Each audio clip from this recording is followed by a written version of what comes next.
This is Eternal Strands. We're here on Xbox Series X. Be sure to like the video. Subscribing is great as well. So this is something I had taken a look at on the PlayStation 5 Pro ahead of its release, and I thought I would also come here and take a look at it on Xbox Series X. So we get an idea of the offering here for this Unreal Engine 5 experience.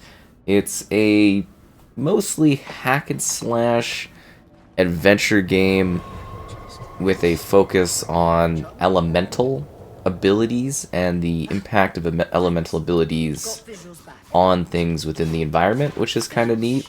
Like, it's definitely using some of the newer UE5 kind of feature sets where basically you can like freeze things in the environment and they have like physics applied to them, or fire physics, or just kind of a range of, I guess you would say, neat mechanics in terms of basically how environmental aspects of the world around you are changed based on elements interacting with them.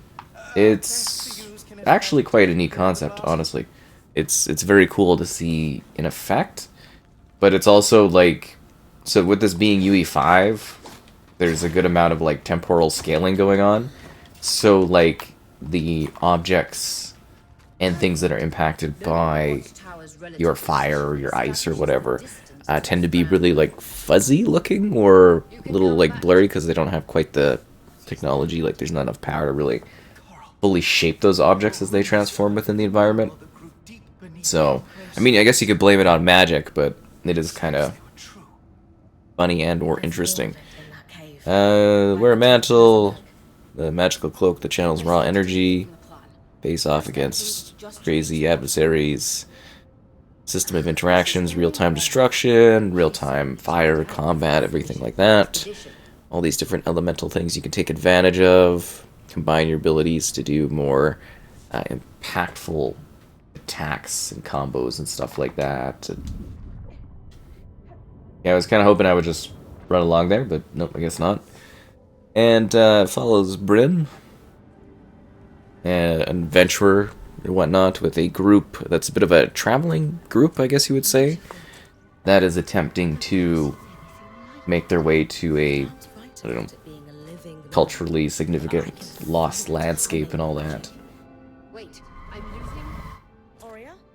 So anyways, with it being UE5, this is going to be like a lower resolution that's temporally scaled to 4K, as is the business of doing UE5 games on the modern era of consoles. It is 60 FPS. It also doesn't seem to, I don't know if they fixed this on the PlayStation side of things. The Xbox version does not seem to have the save stutter that was kind of present on the PlayStation, which is interesting. So on that platform, there would be an occasional like hitch, and I theorized it was kind of like when the game was auto-saving. So I don't know if they patched that for their PlayStation since launch because I played ahead. You know, things are always evolving, but for this game it doesn't seem to exhibit that same sort of like awkward pause, and it just kind of runs smoothly, which is great. So it seems to be fluid on the Series X side of things.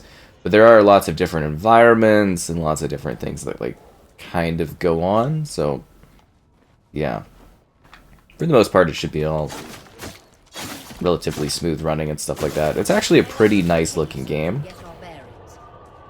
Like, it sort of hides the resolution scaling aspect to, I think, it's a fairly good degree. It's just like I mentioned, when you're doing things like magic, you can really notice the fuzz of it. But it's cool because it kind of looks realistic in how it's applied, the fire and that, but you can definitely tell that it's like fuzzy and or, you know, being temporally scaling and resolutions trying to like keep up, and it makes sense when you see it. You'll be like, okay, I know exactly what you're talking about. Like, it's very apparent.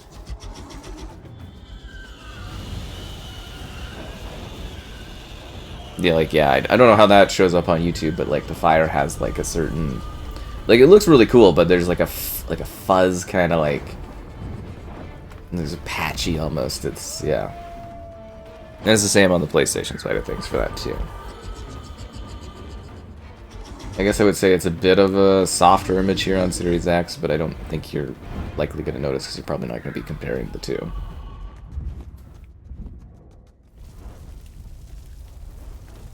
But I would say it's quite good looking here on Series X. To me, it's visually impressive.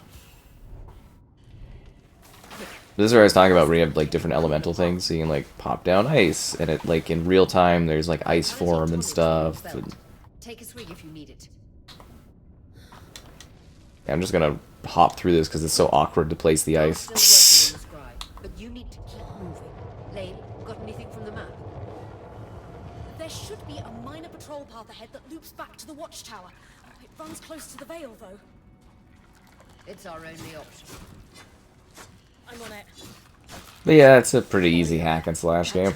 I actually kind of liked what it had set up there, and they use a mix of like, I guess you would call it comic-like side-by-side character talking narrative bits, and also like, you know, full cinematic bits, and there's definitely a variety of, I would say, ways that you can engage with the game in terms of like, basically how the story is delivered to you.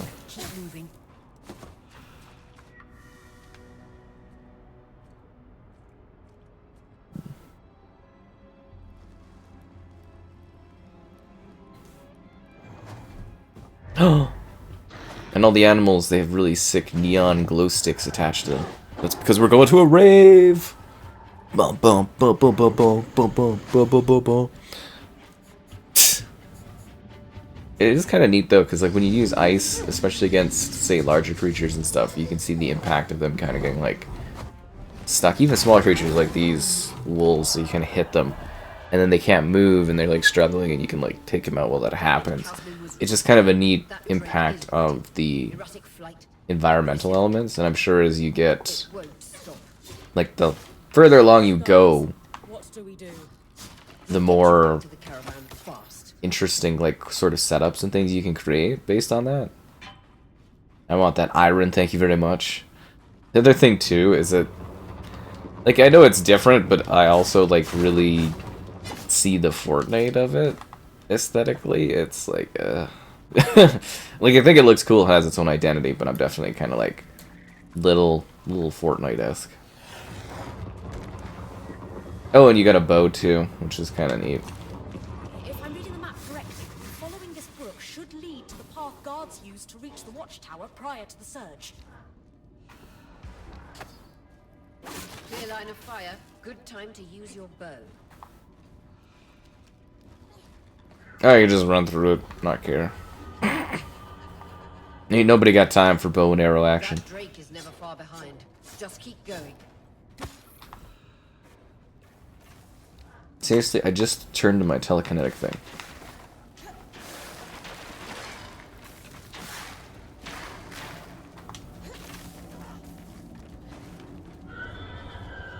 That's the path.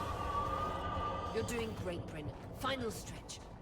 I'm going as fast as I can, weird bird creature that talks to me. That can't be an ark. An Ark of the Covenant. 50 years? Outside of the Vale. Left the enclave. Still, you need to get.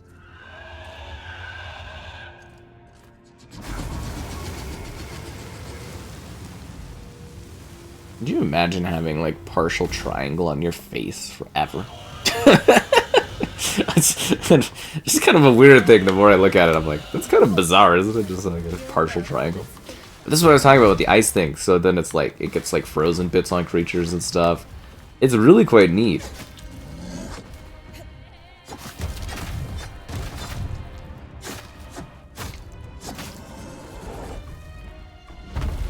Ow. That's that controller vibration that I was missing when I play on PlayStation.